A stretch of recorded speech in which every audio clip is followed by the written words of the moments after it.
बिस्मिल्लाहिर्रहमानिर्रहीम, अस्सलाम वालेकुम। मैं असदुल्ला खान हूँ। DGISPR की प्रेस कॉन्फ्रेंस को आज सुबह से ही बहुत अहमियत की निगाह से देखा जा रहा था और सुबह से इंतज़ार किया जा रहा था कि 3 बजे प्रेस कॉन्फ्रेंस होगी। आज सुबह से ही जो सियासी माहौल है वो भी काफ़ी गर्म था। तहरीक-ए-इंसाफ के जो सेक्रेटेरिएट है उसके ऊपर छापा भी मारा गया। हमने देखा कि G8 में जो ऑफिस है उसका सारा सामान कब्ज़े में ले लिया गया। पाकिस्तान तहरीक-ए-इंसाफ के दफ्तर का में तहरीक-ए-इंसाफ ने तो ये इल्ज़ाम लगाया है कि उनका जो डॉक्यूमेंट्स हैं जो इलेक्शन कमीशन में जमा कराने थे वो डॉक्यूमेंट्स भी ले लिए गए हैं, वो भी उठा लिए गए हैं। CD जो LCDs हैं, TV हैं और कंप्यूटर्स हैं वो तो हमने उठाते और ले जाते गाड़ी में भरते खुद वीडियोस में भी देखा है। इसके अलावा बैरिस्टर गौहर और रऊफ़ हसन की गिरफ़्तारी की ख़बरें भी सुबह से चल रही थी। रऊफ़ हसन की गिरफ़्तारी के तो मनाज़िर भी सामने आ गए थे। और इसके अलावा अहमद जंजुआ पिछले 2-3 दिन से जो बहुत से लोगों को तहरीक-ए-इंसाफ के कई लोगों को उठाया जा रहा है, गिरफ़्तार किया जा रहा है। तो आज अहमद जंजुआ को एक टेररिस्ट के तौर पर इंतज़ार दहशतगर्दी अदालत में पेश किया गया। अहमद जंजुआ जो कोऑर्डिनेटर हैं इंटरनेशनल मीडिया के, उनके पर ये इल्ज़ाम लगाया गया अदालत में कि उनके घर से गोला व बारूद बरामद हुआ है, धमाका खेज़ मवाद बरामद हुआ है और इसलिए उनका जिस्मानी रिमांड दिया जाए और अदालत ने 7 रोज़ा जिस्मानी रिमांड दे भी दिया। तो एक तरफ तो ये हो रहा था और सुबह से ज़ाहिर है इस प्रेस कॉन्फ्रेंस की भी काफ़ी हाइप थी और इंतज़ार किया जा रहा था कि DGISPR क्या कहेंगे।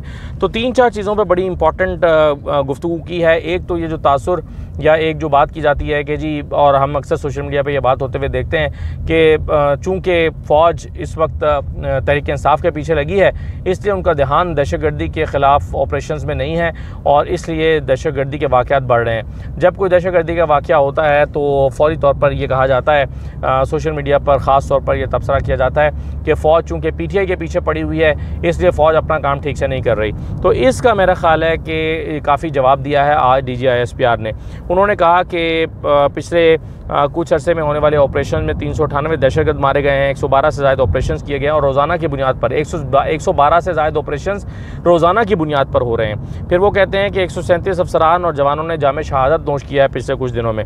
तो इससे वो बुनियादी तौर पर ये नुक्ता अख़ज़ कर रहे थे। वो कह रहे थे कि आप देखिए कि अगर रोज़ाना 112 ऑपरेशन हो रहे हैं तो इसका मतलब है 1 घंटे में 5 ऑपरेशन होते हैं। अगर 1 घंटे में 5 ऑपरेशन होते हैं तो इसका मतलब ये है कि फ़ौज अपना काम पूरी तरह से कर रही है और उससे गाफिल नहीं है।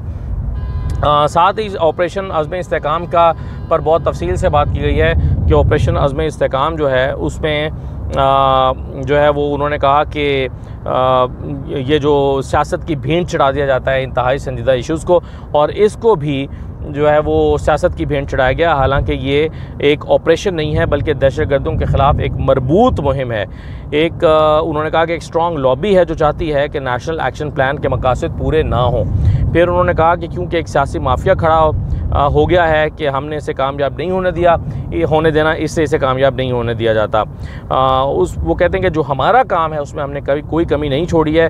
ये जो जुमला था ना DGISPR का, जो हमारा करने का काम है उसमें हम कोई कमी नहीं छोड़ रहे। तो ये बुनियादी तौर पर उस एतराज़ का जवाब है जो कहा जाता है कि फ़ौज अपना काम ठीक से नहीं कर रही और सियासी तौर पर फ़ौज जो है वो ज़्यादा मसरूफ़ है। तो इसका जवाब उन्होंने दिया है। तो उन्होंने कहा कि जो सियासी जो लॉबी है वो ये सारा प्रोपेगेंडा कर रही है। फिर आज की इस प्रेस कॉन्फ्रेंस में हुकूमत पर बहुत ज़िम्मेदारी आयद की गई है और कहा गया है कि जो हुकूमत जो है उसके करने के काम नहीं हो रहे, उसके करने के जो काम है वो उसने नहीं किए। मसलन मदारिस के हवाले से बात हुई है कि मदारिस जो हैं वो नेशनल एक्शन प्लान में उनको रिफॉर्म्स का बहुत जिक्र किया गया था, लेकिन कौन चला रहा है, कैसे चला रहा है, फंडिंग कहाँ से आती है, इसका कोई जवाब ही नहीं दिया जाता। और इसका जिनका ये करने का काम है वो कर नहीं रहे, यानी उनका इशारा हुकूमत की तरफ है। उन्होंने सवाल किया कि क्या ये सारा जो है ये सब कुछ क्या ये भी फ़ौज ने करना है, क्या ये फ़ौज ने करना है, मदारिस के रिफॉर्म्स का मामला भी। फिर नॉन कस्टम पेड गाड़ियों का जिक्र हुआ, स्मगलिंग का जिक्र हुआ, इलीगल सिगरेट्स का जिक्र हुआ।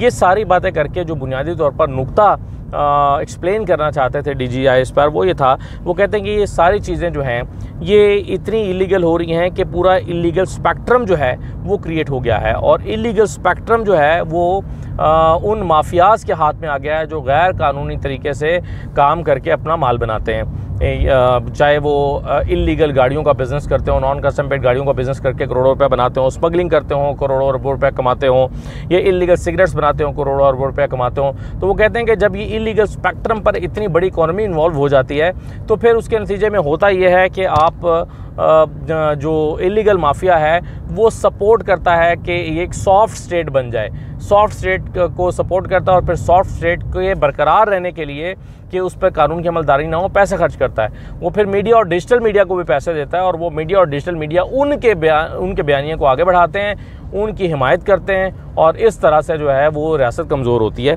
ये बुनियादी तौर पर DGI-ISPR का नुक्ता था।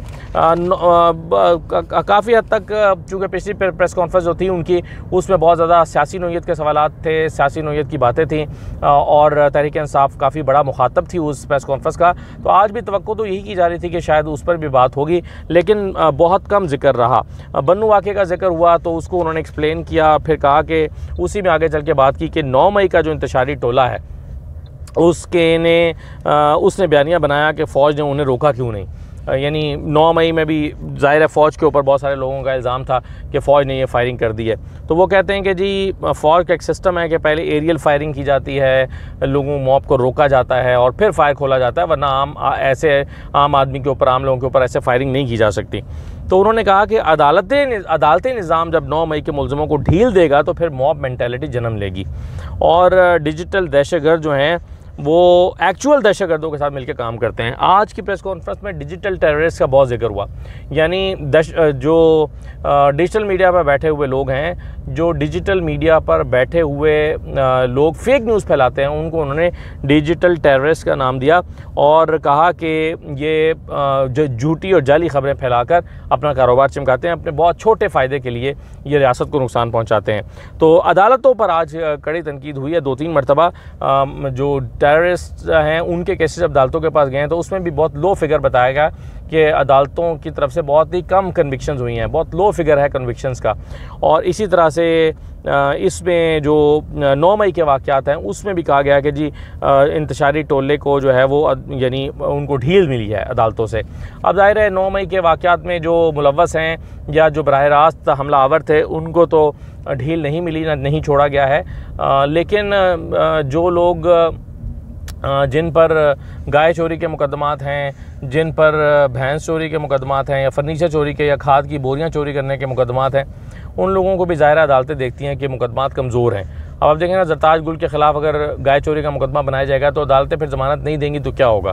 तो मुकदमात ही इतने कमज़ोर बनाए जाते हैं कि अदालतें पूरी तरह से अपना काम नहीं कर पाती। तो मुकदमात भी तो मेरा ख़्याल है कि दहशतगर्दी के मुकदमा दहशतगर्दों के ख़िलाफ़ बनाए जाने चाहिए, दहशतगर्दी के मुकदमात सियासतदानों के ख़िलाफ़ नहीं बनाए जाने चाहिए, ताकि पूरे अमल में शफाफियत रहे। जब पूरे अमल में शफाफियत होगी तो फिर जुडिशरी भी जो है वो पूरी शफाफियत के साथ फैसले दे रही होगी। जब पूरे अमल में एक आप कह लीजिए कि कमज़ोर पहलू रहेगा कि एक शख्स के ख़िलाफ़ सनम जावेद है या आलिया हमज़ा है, मसलन लाहौर में भी मुकदमा बना दो, गुजरांवाला में भी, सरगोदा में भी, झंग में भी, यानी एक बंदे ने एक ही वक्त में 10 जगहों पर तोड़फोड़ की है। तो चूंकि अकल इसको तस्लीम नहीं करती तो फिर अदालतें ज़मानतें नहीं देंगी तो क्या होगा। तो मेरा ख्याल है पूरे सिस्टम में शफाफियत, यानी बात DGI-ISPR की दुरुस्त होगी, लेकिन पूरे सिस्टम में शफाफियत लाने के लिए मुकदमात का क़याम भी शफाफियत के साथ ही होना चाहिए, ताकि असल में जो कल्प्रिट्स हैं उनको फिर कैफरे किरदार तक पहुँचाया भी जाए, वरना पूरा मंजर धुंधला लगने लगता है और पूरा मंजर ऐसा लगता है कि जी ये तो कुछ लोगों को विक्टिमाइज़ किया जा रहा है। फ़ेक न्यूज़ की आज बहुत बात हुई है। फ़ेक न्यूज़ उन्होंने कहा कि जी बड़ा आम हो गया है और कुछ भी उठा के फ़ौज के ऊपर डाल देते हैं कि फ़ौज करा रही है। TLP के धरने की मसलन बात हो रही थी, तो उन्होंने कहा कि जी ये भी इल्ज़ाम फ़ौज पे लगा दिया जाता है कि फ़ौज ने कराया, फिर चले गए तो फ़ौज ने उठा दिया, तो शक किया जाता है। तो मेरा ख़्याल है कि कुछ चीज़ों पर तो बहरहाल वाकई सियासत नहीं होनी चाहिए, ये बात ठीक है, लेकिन 9 मई के वाक़यात को बहुत शफाफियत के साथ हाईलाइट करने और सामने लाने की ज़रूरत है। जो मुलव्वस अफराद हैं बेशक उनको सज़ा मिलनी चाहिए, इसमें कोई दूसरी राय नहीं है, लेकिन बेगुनाह जो लोग हैं उनको महज सियासी जो है वो वाबस्तगी की बुनियाद पर अगर आप उठाएंगे। मसलन आज आप देखें ना कि अहमद जंजुआ जो है वो मीडिया कोऑर्डिनेटर है, इंटरनेशनल मीडिया को डील करता है, पढ़ा लिखा आदमी है, उसके साथ अक्सर मुख्तलिफ मौज़ूआत पर बातचीत रहती है। और अहमद जंजुआ को आप अदालत में ये बनाकर पेश करें कि ये इसके घर से गोला बारूद बरामद हुआ है, तो आप ये देखें ना, फिर दहशतगर्दों की, फिर दहशतगर्द भी इससे फ़ायदा उठाएंगे। फिर दहशतगर्द और सियासतदान फिर एक ही हो गए ना। दहशतगर्द और सियासतदान को एक सफ़ में खड़ा कर दिया गया, तो तमीज़ कैसे करेंगे कि ये सियासतदान है, ये दहशतगर्द है। अब पुलिस को भी तो चाहिए खुदा का खौफ करें कि इंटरनेशनल मीडिया का कोऑर्डिनेटर जो है वो पीटीआई का, उसके घर से आप कह रहे हैं गोला बारूद बरामद हुआ है। तो जब आप इस तरह की चीज़ें करेंगे तो फिर क्या इस पे इसकी रूह तो ख़त्म हो जाएगी और इस पर भरोसा कितना रह जाएगा। तो मेरा ख्याल है DGI-ISPR की प्रेस कॉन्फ्रेंस को हुकूमत को भी गौर से सुनने की ज़रूरत है कि जो कंसर्न्स हैं फ़ौज के, वो उसकी राह में हुकूमत भी रुकावट है। हुकूमत जब इस तरह के मुकदमा बनाएगी, कमज़ोर मुकदमा बनाएगी, ऐसे लोगों को उठाएगी, दहशतगर्द बना के पेश करेगी, तो फिर जो है वो सारा एक निज़ाम गदला हो जाएगा और लोगों को शायद यकीन नहीं रहेगा कि कौन दहशतगर्द है और कौन दहशतगर्द नहीं है, किसको मासूम को उठा लिया गया है और कौन वाकई दहशतगर्द है। तो और अदालतें भी फिर इन चीज़ों को इस तरह से देखेंगी। तो ये हुकूमत की भी ज़िम्मेदारी है कि वो इन तमाम मसाइल को एड्रेस करे और DGI-ISPR के जो या फ़ौज के जो कंसर्न्स हैं बेसिकली जो DGI-ISPR के ज़रिए हमारे सामने आए हैं, उनको सही मानों में एड्रेस किया जा सके। इजाज़त दीजिए, अल्लाह हाफ़िज़।